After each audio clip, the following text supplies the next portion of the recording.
Muito boa noite. Abra sua Bíblia em 2 Coríntios, capítulo 11.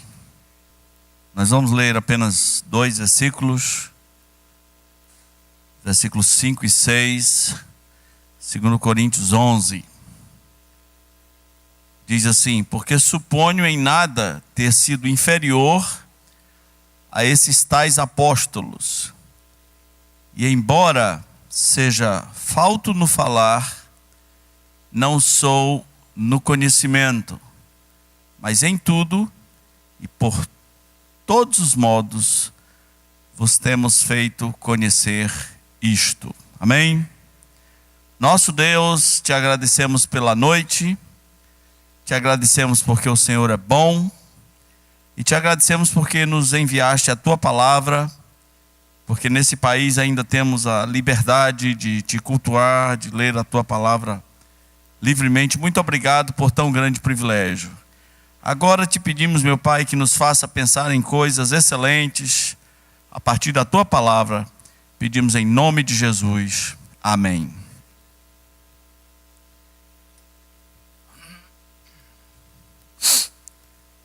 Eu não sou falto no conhecimento, eu não sou faltoso no conhecimento. É o que o apóstolo Paulo disse a alguns de seus opositores, escrevendo para a carta de Corinto, para a igreja de Corinto. Eu não tenho deficiência no conhecimento. Eu posso até falar ruim, ele diz. Eu posso ser falto no falar, posso não ter uma boa dicção, posso não dominar o grego, mas eu não sou falto no conhecimento, não sou faltoso nisso, e vocês sabem disso. É o que ele está dizendo para a igreja de Corinto. Meus irmãos, o conhecimento é uma área-chave, é uma das áreas-chaves da vida cristã. E não é só o apóstolo Paulo que deveria... Obrigado. Não é só o apóstolo Paulo que deveria dizer isso. Todo crente deveria chegar a um ponto de dizer: eu não sou faltoso no conhecimento. É sua responsabilidade conhecer as Escrituras, é seu dever. Mas talvez hoje, uma pesquisa rápida ia pegar muita gente que, se fosse honesto, teria que dizer: eu sou faltoso no conhecimento. Eu não conheço bem as Escrituras, eu não sei, não conheço. Eu gosto mais de ouvir. Eu não sei manejar as Escrituras. E isso é sério, porque conhecer é nossa responsabilidade. A Bíblia chega a dizer em 1 Pedro capítulo 3, versículo 15, que nós devíamos estar preparados para explicar, para responder a todo aquele que pedir razão da nossa fé. Nos dias de hoje, não há desculpas para você não buscar o conhecimento. Você tem a Escritura, diferente de pessoas do passado, diferente de irmãos da Idade Média, diferente até do povo do tempo do Velho Testamento, até mesmo por um período do Novo Testamento. As pessoas não tinham a Escritura como nós temos aqui. Você tem. É fácil, nada impede você de buscar o conhecimento das Escrituras. Quando eu era adolescente e entrando um pouco na juventude, tinha uma coisa que era aparentemente bonita, mas me irritava um pouco. É quando alguém dizia assim: olha, lá na igreja fulano de tal, tem um irmão, mas ele conhece a Bíblia. Ele conhece demais. Toda hora que a gente chega na casa dele, ele está lendo as Escrituras. Tudo que a gente pergunta, ele sabe. Ele conhece as Escrituras. Tem um velhinho, mas ele é bom das Escrituras. E eu ouvi isso algumas vezes. E é isso que parecia bonito, para mim era horroroso. Porque, num certo sentido, bom para o velhinho, né? Mas ruim para o resto. que precisa de lendas, que precisa de conhecedores para admirar, quando a responsabilidade de conhecer as Escrituras é toda nossa. A Bíblia diz em Colossenses 3,16: habite ricamente em vós a palavra de Cristo. Habite ricamente em vós a palavra de Cristo. Você é uma dessas pessoas que se considera faltosas no conhecimento? Dependendo do tempo decorrido, o tempo da sua fé, tempo da sua nova vida, isso é uma vergonha. E aí você tem que procurar passar desse estágio faltoso, como Paulo disse, eu não sou faltoso no conhecimento. Você tem que pular desse estágio para o estágio de alguém que conhece as Escrituras. 3 palavras-chave são muito importantes para esse pulo do gato, para essa mudança de status. A primeira delas é interesse. Se você se perguntar assim, por que eu não conheço as Escrituras? Talvez a resposta seja muito dura. Talvez a resposta é, você não tem interesse. Você não quer conhecer as Escrituras. Você tem inteligência, você tem saúde, você tem visão. Eu fiquei muito admirado quando eu conheci um pastor que marcou a minha vida, chamado Pastor Santana. Ele era cego e ele tinha uma Bíblia em braille. E ele devorava aquela Bíblia compulsivamente, ele memorizava aquela Bíblia. Ele era um pregador famoso do interior, um pregador itinerante e um pregador do rádio. E ele memorizava muitas Escrituras. E eu fico pensando, nós temos a nossa visão, né? Tanta gente nova precisa ser honesta e dizer, eu não conheço as Escrituras, porque eu ainda não tive um projeto de interesse verdadeiro, de dizer, não, eu vou conhecer as Escrituras. É grande o número de crentes que inclusive nem leem as Escrituras. O que eles sabem das Escrituras é das pregações que no máximo ouvem nas suas igrejas, é de pregações de internet, é de alguma coisa acumulada, mas não de um projeto pessoal de se expor às Escrituras todos os dias. E aí, como Paulo não vai poder dizer, eu não sou faltoso nas Escrituras. É difícil, você sabe pouca coisa. Não dá para conversar profundamente. Você sabe que uma vez Paulo disse, o escritor de Hebreus, disse que não podia se aprofundar porque aqueles irmãos não tinham condição de entender. Não havia condição de entender. Então talvez interesse seja a primeira palavra-chave. A segunda palavra-chave para sair desse estágio de faltoso para conhecedor é a palavra arrependimento. Porque não conhecer as Escrituras, podendo conhecê-las, é um pecado como outro qualquer. E talvez há poucos cristãos que chegaram a um nível de arrependimento diante de Deus, para dizer assim, meu Deus, me perdoe, porque eu não conheço as Escrituras. Eu não tenho interesse, eu não busco todos os dias, eu não leio todos os dias, eu não medito nessa palavra. Não é importante para mim que isso faça parte do meu estilo de vida. Tem sido assim até hoje e eu me arrependo. Sem arrependimento fica difícil, né? Você sabe que na Bíblia, toda vez que houve um avivamento, estava lá presente uma renovação no interesse pela Escritura. Você precisa de arrependimento nessa área? Nós, quando falamos de arrependimento, pensamos muito nos pecados externos. As pessoas se arrependem de pecados que geralmente horrorizam os outros. Mas qual foi a última vez que você se arrependeu por não conhecer as Escrituras? Dizer, Deus, eu me arrependo, eu tenho sido relapso, não dou a devida importância, eu me arrependo. Faz tempo que não tenho acesso, faz tempo que não leio a tua palavra, eu me arrependo. A terceira palavra-chave seria a palavra preparação.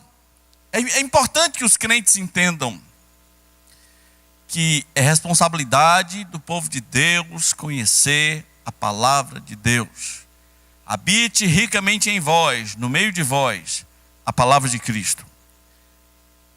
Quando eu era adolescente também, um missionário propôs a seguinte ilustração. Ele disse, olha, o povo de Deus deveria conhecer tanto a palavra de Deus, que se destruíssem nesse mundo as escrituras, se a palavra de Deus fosse destruída, e nós tivéssemos que recompô-la, que reescrevê-la, cada um de nós deveria saber um pedaço. Cada um de nós deveria saber um pedaço dessa palavra indestrutível. Aí eu fico pensando pelo nível de alguns que eu conheço, ia ficar faltando uns pedaços, não ia não? Ia ficar faltando algumas coisas, aí uns capítulos. Habite ricamente em vós a palavra de Cristo. Nós temos que estar preparados para conhecer a Escritura. Abra sua Bíblia em 2 Timóteo, capítulo 2.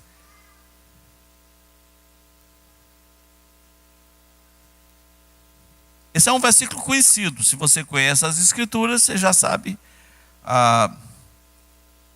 do que se trata esse versículo. 2 Timóteo, capítulo 2, versículo 15. Diz assim: procura apresentar-te a Deus, aprovado como obreiro, que não tem de que se envergonhar e que maneja bem a palavra da verdade. Vamos imaginar isso aqui como um Enem diferente. Geralmente o Enem, você tem que se apresentar para outras pessoas. Você concorre com outras pessoas e você tem que dizer para os órgãos públicos que você está bem, que você domina algumas coisas, que você sabe alguma coisa. 2 Timóteo 2,15 diz que você deve fazer um Enem com Deus. Que se Deus viesse perguntar a você sobre as Escrituras, você deveria estar pronto, porque a Bíblia diz: procura apresentar-te a quem? A quem? A Deus. Eu preciso me apresentar diante de... Olha o tamanho da responsabilidade, irmãos. Eu preciso me apresentar diante de Deus como um conhecedor da palavra desse Deus. Uau! E Ele sabe se você conhece ou não. Ele sabe se você é enrolão ou não. Uma vez no retiro fizemos uma noite de cinema. Íamos passar um filme, as pessoas não sabiam de que filme se tratava. Então cercamos um lugar e fizemos um cinema lá dentro. E aí, para entrar no cinema, tinha que dizer um versículo, só isso. Meus irmãos, como tem gente enrolão fazendo a pergunta patética. Pode Gênesis 1:1? Pergunta patética. Pergunta boba. Pessoas com anos de caminhada cristã procurando enrolar. E a Bíblia diz, você não tem que se apresentar a mim como conhecedor, não. Nunca é para mim. Procure apresentar-se a quem? A Deus. Muitas vezes, pessoas querem conhecer as Escrituras, mas não para se apresentarem a Deus, mas para se apresentarem para quem? Para os outros. Para dizer, eu sou o conhecedor. Eu sou o cara do conhecimento. Eu sou o cara dos debates. Eu sou o cara das confusões. Deus sabe. Procure apresentar-te a Deus como obreiro aprovado, que não tem do que se envergonhar e que maneja a palavra, mas não é de qualquer jeito. é que maneja bem. Só vale se for para manejar bem. Quanto tempo eu tenho que para me preparar para esse Enem esquisito? Me apresentar para Deus. Se bem que não há um teste único e específico, o teste é da consciência.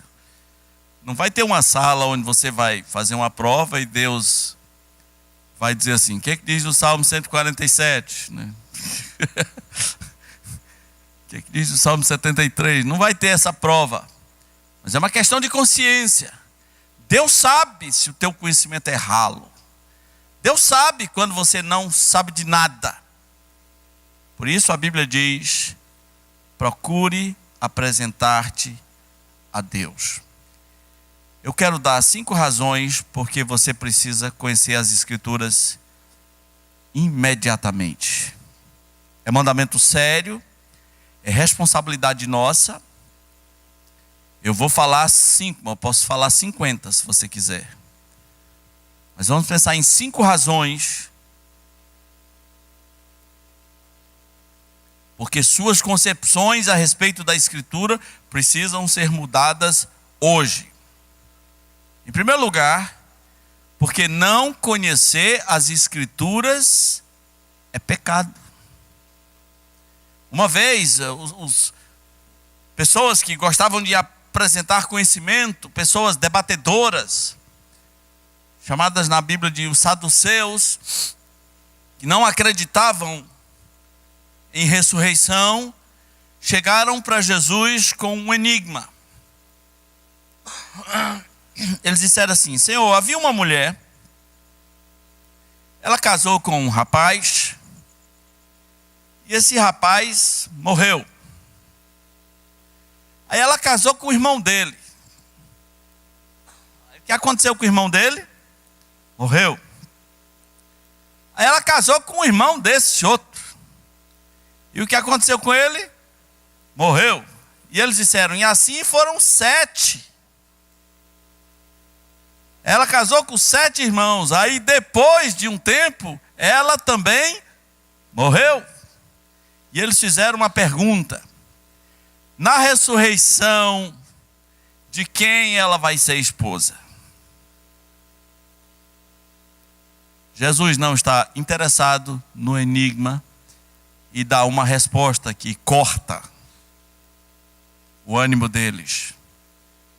Dá uma resposta que os deixa envergonhados. A resposta foi: errais em não conhecer as Escrituras. Simples assim. Simples assim. Está errado se não conhecer as Escrituras. Meu irmão, minha irmã, você pode ser tentado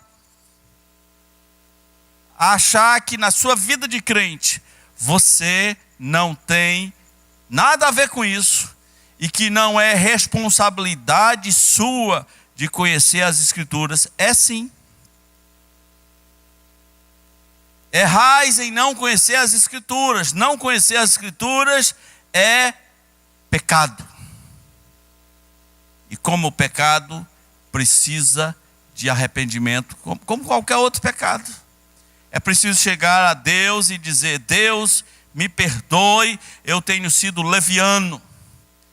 Eu tenho achado que conhecer as Escrituras é coisa para os pastores. Eu não tenho dado a devida importância a isso na minha vida. E eu reconheço hoje como pecado. E eu me arrependo.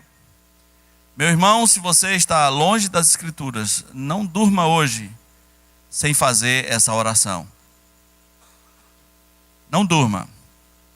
Segunda razão, porque você deveria conhecer as Escrituras, é que você, como crente, não conhecedor, pode ser envergonhado. Pode passar vergonha. Havia na minha cidade um vendedor de picolé que eu conheci na minha juventude, eu fazia amizade, a gente conversava sobre a Bíblia. Aí um dia ele falou assim, inclusive naquela passagem que Os homens quiseram jogar Jesus do precipício, quiseram jogar ele lá embaixo. E a Bíblia diz que Jesus passou por entre eles e foi embora. Inclusive aquela passagem lá, aí eu, não tem isso na Bíblia não. Tem sim, e começou uma confusão dos diabos. Tem sim, aí ele já acusou a minha denominação de não conhecer as escrituras e tudo mais. Eu falei, mas não tem não, Manuel Lemos, não tem. Tem sim. E um certo dia, eu estava numa lanchonete, ele ia passando com seu carro de picolé e ele me viu. E ele foi lá dentro da lanchonete, pegou a passagem e me mostrou. Como é que não tem? Está aqui, ó. E eu fiquei com a cara de pastel, assim. Foi feio, foi ruim, assim. Foi ruim demais, né? Foi esquisito. Se você... E para minha natureza foi pior ainda, né? Eles, como é que não tem? Está aqui, ó. Quiseram jogar Jesus do precipício e ele escapou, simplesmente passando entre os homens. Nós precisamos ler mais as Escrituras. Às vezes, pessoas falam de coisas que elas juram que estão na Escritura. Eu já fui repreendido por uma senhora católica. Nós aprendemos lendas e pensamos que essas lendas estão nas Escrituras.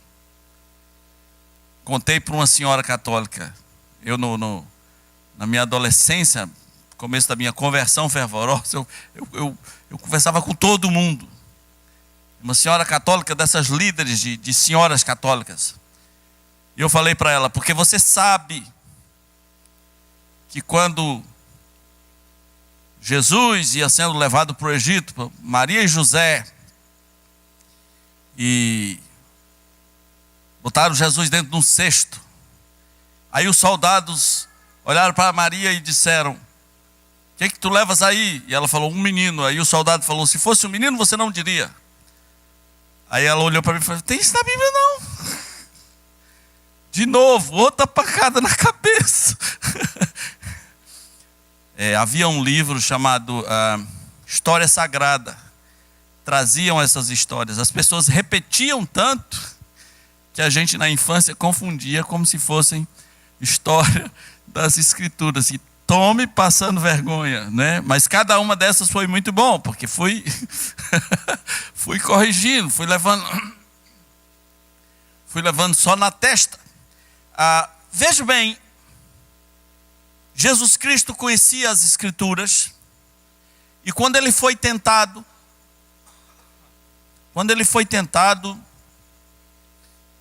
pelo inimigo, nas suas 3 tentações, que Lucas diz que representavam todas as tentações, toda sorte de tentações, a Bíblia diz que ele resistiu citando a Escritura 3 vezes. O diabo propunha uma tentação e ele dizia, está escrito assim, assim, assim. E depois, outra tentação e ele, está escrito assim, assim, assim. E na terceira, ele deu mais um, está escrito, citando especificamente o livro de Deuteronômio. E depois do terceiro, está escrito, o diabo foi embora. A Bíblia diz, com isso o diabo o deixou e anjos de Deus vieram servi-lo. Veja bem, o diabo se aproxima e Jesus usa a espada do Espírito, que é a palavra de Deus. Ele se aproxima inclusive com a palavra de Deus, com a Escritura distorcida. Jesus cita a Escritura de forma correta. Depois da terceira citação, o diabo se afasta, depois do terceiro está escrito. Vamos dizer que no lugar de Jesus fosse você. E que, para se livrar de uma pressão infernal, para se livrar do diabo tentando você tivesse que citar a Escritura 3 vezes. Você tivesse que dizer 3 está escrito. Como é que ficava, né? Você ia inventar versículos? Você ia inventar textos? Você ia dizer, está escrito, faz de tua parte que eu te ajudarei, né? Água mole, pedra dura. Como disse Dercy Gonçalves, né? Está escrito, dai ao povo pão e circo. Né? Como disse Baby Consuelo, aquele que se arrepia no corpo é porque transita no reino do Espírito. Né? Você vai inventar coisas. Tinha um comercial de inglês antigo, de uma escola de inglês. O cara sempre caía numa roubada com uma tribo de canibais, e os canibais queriam comê-lo. E para ele se livrar, aparecia uma lourona bonitona, e ele tinha que falar inglês com essa lourona, né? Aí sempre dava ruim, porque ele ficava I don't, I not, I like, e não saía nada, e ele virava comida de canibal. Assim são muitos crentes, na hora de citar as escrituras, eles não têm nada. Foi muito triste uma vez pregar num retiro de uma igreja, e fizeram uma gincana bíblica, e fizeram uma competição de versículos. E tinha uma moça que era ministra de louvor, essa palavra bonita, né? Uma ministra de louvor. E chamaram ela para participar da competição. Ela disse: eu não posso participar da competição de versículo. Aí disseram: mas por quê? Ela disse: porque eu não sei nenhum. Não é só ela não, né? Não é só ela não. Mas não é mesmo. Eu não sei nenhum. Aí eu aloprei, eu sou um pouco aloprado, falei: mas nem Gênesis 1, né? Perdendo para os enrolão, nem no princípio criou Deus os céus e a terra, nem o Senhor é meu pastor e nada me faltará, nenhum. É uma cabeça muito vazia, não é? Você pode passar vergonha. Se alguém chegasse para você e dissesse: isso aqui não é o Enem. Mas se alguém chegasse para você e dissesse: irmão, por favor, eu queria ler o Pai Nosso direto da Bíblia. Onde é que fica o Pai Nosso na Bíblia?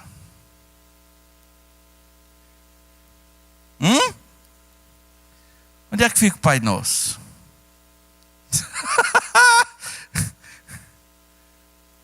Pesado o Enem, né não? Eu não vou perguntar quantos de vocês saberiam abrir a Bíblia e mostrar o Pai Nosso.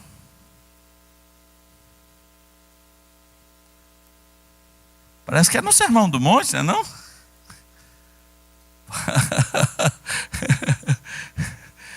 Se alguém dissesse, o vizinho seu: irmão, queria ver o Pai Nosso na Bíblia.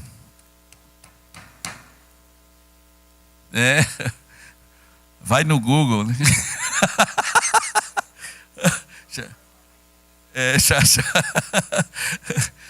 Meus irmãos, a Bíblia diz: procure apresentar-te a Deus. Antes de qualquer coisa, é a Deus. Procure apresentar-te a Deus numa questão de consciência, dizendo: Deus, eu respeito tua palavra.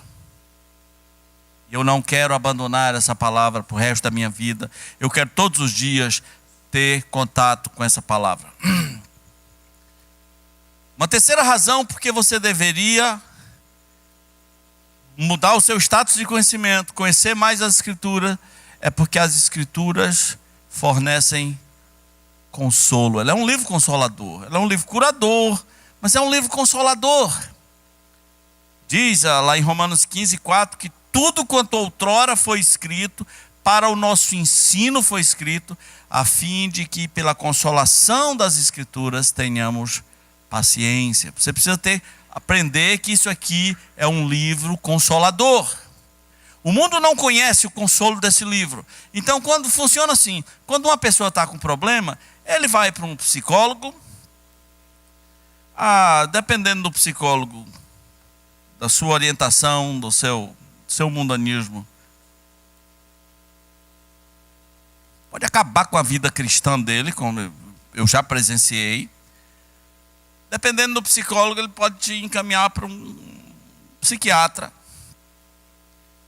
E o psiquiatra pode muito bem, dependendo da consciência dele, estar comprometido com laboratórios que vão te empurrar umas coisas pesadas no teu organismo para o resto da sua vida. E eis aí o teu consolo. Mas quando você conhece as Escrituras, você tem a intimidade de dizer: Deus, eu quero uma palavra na tua palavra. Eu quero buscar consolo na tua palavra. Não era isso que o salmista dizia? A tua palavra tem sido o meu alimento. A tua palavra tem sido o meu consolo. Se não fosse a tua palavra, eu já teria desfalecido. Meu irmão, minha irmã, acredite, esse é um livro consolador, porque ele foi escrito, foi ditado pelo Consolador. O Espírito Santo da promessa, que é o Consolador, que há de estar para sempre conosco. A quarta razão porque você deveria conhecer mais esse livro imediatamente, é porque esse é um livro que traz alegria. Muita gente não sabe o que é esse negócio de alegria cristã. Muita gente não sabe o que é esse negócio de ter alegrias espirituais, experiências específicas na presença de Deus. E a Bíblia diz que existe uma coisa chamada alegria do Senhor, e a alegria do Senhor é a nossa. O contrário também é verdadeiro. A ausência dessa alegria é o nosso fim, é a nossa tragédia. A alegria do Senhor é a nossa força. E uma quinta razão, eu disse que ia dizer apenas 5 razões, para você conhecer as Escrituras, é que todo mundo que conhece as Escrituras sempre fará diferença. Por onde passar? Quem conhece as Escrituras vai fazer diferença. Abriu a boca vai fazer diferença. Eu fui muito observador das pessoas comuns que faziam diferença. Conheci um barbeiro. Ele passava o dia cortando o cabelo, o dia inteiro. E era o dia inteiro compartilhando as Escrituras. O dia inteiro falando das Escrituras. Cortando, compartilhando. Sabe por quê? Porque ele tinha. Ele tinha para dar. Ele fazia diferença. Quem conhece as Escrituras vai fazer diferença. A Bíblia diz: a boca fala do que está cheio o coração. Se o coração está cheio das Escrituras, é uma questão de tempo, vai sair, eu vou falar, eu vou transmitir. Quando o pregador Eliú, que era um dos amigos de Jó, o mais jovem, ele foi dado a palavra a ele, ele disse: eu estou a ponto de explodir. Eu sou como um odre. Eu estou a ponto de explodir. É como se ele dissesse assim: eu estou cheio das palavras do Senhor e isso está a ponto de explodir em mim. Eu tenho muita palavra do Senhor para compartilhar. Meu irmão, minha irmã, quem conhece as Escrituras vai fazer diferença. Porém, para encerrar, eu preciso compartilhar uma área de perigo, uma área de campo minado. Como é que eu devo conhecer as Escrituras? E essa dica que eu vou lhe dar, espero que você nunca esqueça. Como é que eu devo conhecer as Escrituras? Eu devo conhecer as Escrituras fazendo separações e diferenças. Se você não fizer isso, você será apenas um fanático leitor da Bíblia. Eu devo conhecer as Escrituras fazendo separações e diferenças. Quando a Bíblia diz para apresentar-se a Deus como alguém que maneja bem, a ideia é como cortar um quebra-cabeça, cortar e botar a peça específica, mas há peças específicas, há peças diferentes. Eu tenho que fazer separações e diferenças. Por exemplo, se eu não separar entre lei e graça, eu serei um louco. Eu tenho que fazer separações. Se eu não separar entre Israel e igreja, se eu não souber a diferença entre Israel e igreja, serei um louco fanático. Me espanta o número de fanáticos nessa cidade que não sabem fazer separação entre Israel e igreja e estão enlouquecendo. Faz alguns anos, o meu filho Josué disse que ia para o bar mitzvah do colega dele. Bar de quem, menino? O bar mitzvah. Bar mitzvah é um negócio que não tem na Bíblia, mas é uma tradição judaica, em que aos 12 anos tem uma festa, porque o menino agora pode ler as escrituras na sinagoga. Isso é o bar mitzvah. E tem o feminino, que é o... Esqueci.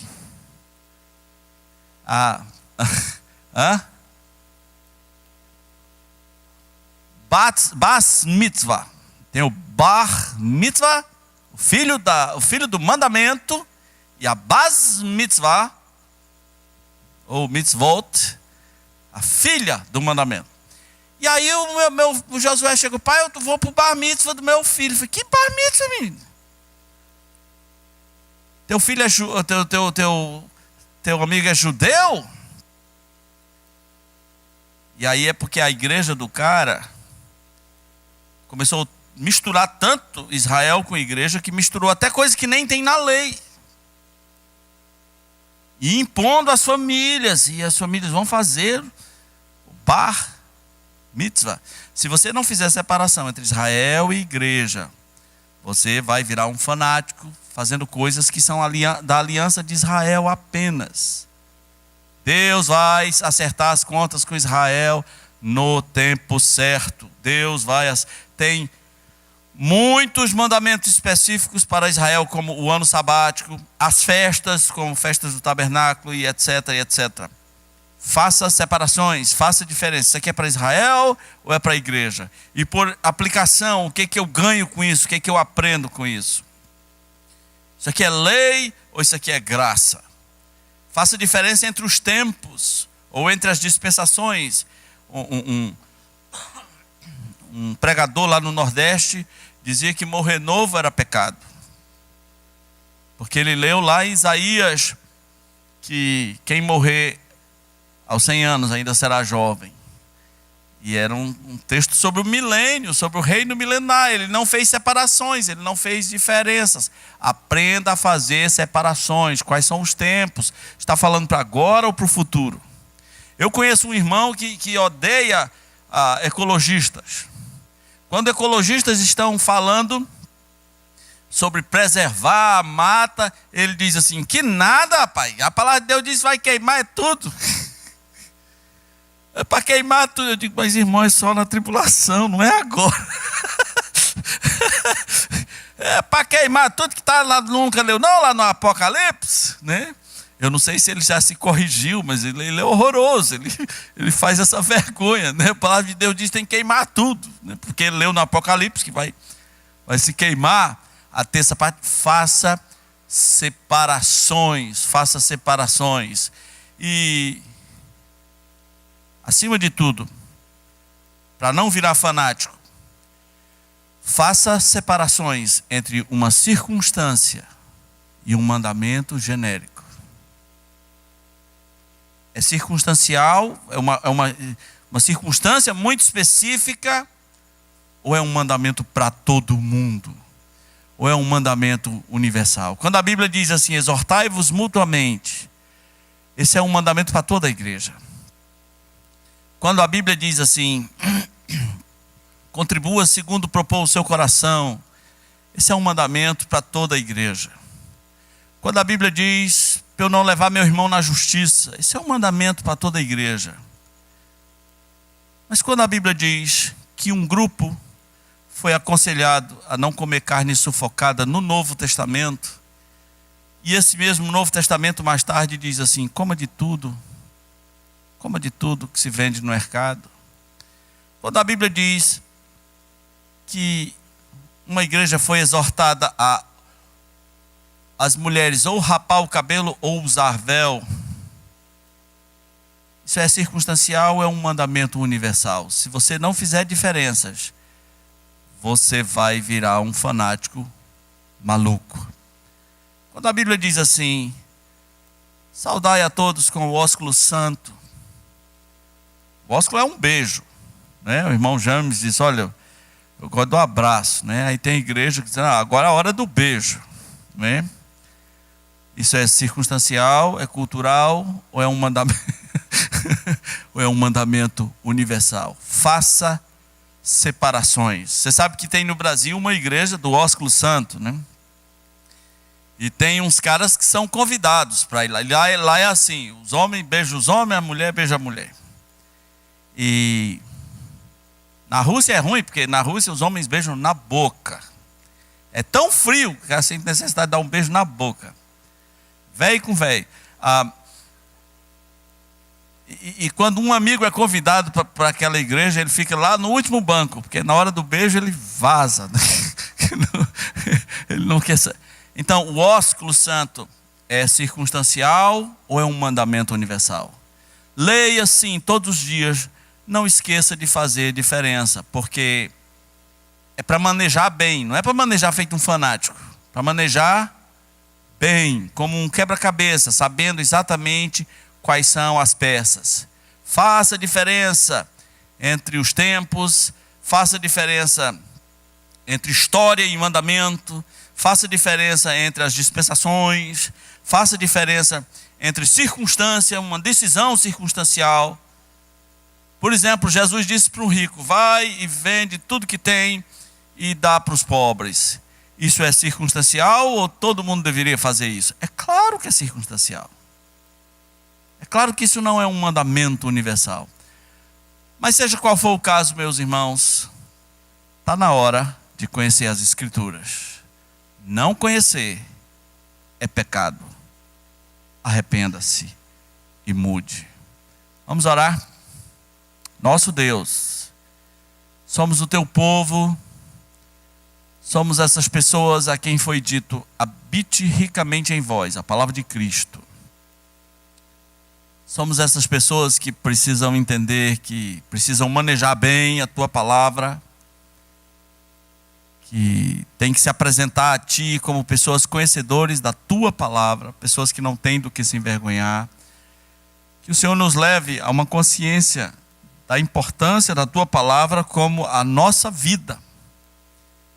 O teu filho Jesus disse que nós deveríamos viver não só de pão, mas viver desta palavra. Que haja esse entendimento, meu Senhor, para que nós sejamos realmente o povo da palavra viva e o povo que vive pela palavra. Pedimos em nome de Jesus. Amém.